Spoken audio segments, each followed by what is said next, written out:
திருப்போரூர் அருகே எதிர்பாராத விதமாக மின்சாரம் தாக்கியதில் 9 மாடுகள் பலியான சம்பவம் அப்பகுதியில் பெரும் அதிர்ச்சியை ஏற்படுத்தியுள்ளது.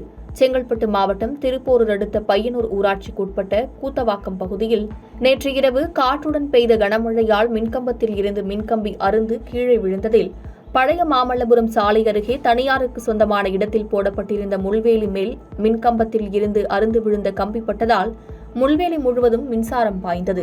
அப்போது மேய்ச்சலில் இருந்து வீடு திரும்பிய மாடுகள் மீது மின்சாரம் பாய்ந்தது. இதில் ஒரு கன்றுக்குட்டி உள்பட 9 மாடுகள் பரிதாபமாக உயிரிழந்தது.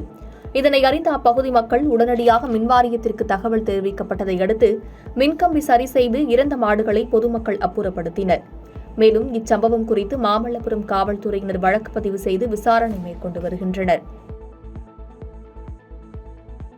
பாதகம் செய்பவரை கண்டால் நாம் பயங்கொள்ளலாகாது பாப்பா, மோதி மிதித்து விடு பாப்பா, அவர் முகத்தில் உமிழ்ந்து விடு பாப்பா. அண்மை செய்திகளை உடனுக்குடன் தெரிந்து கொள்ள இணைந்திருங்கள் எம் நாடு தொலைக்காட்சியுடன்.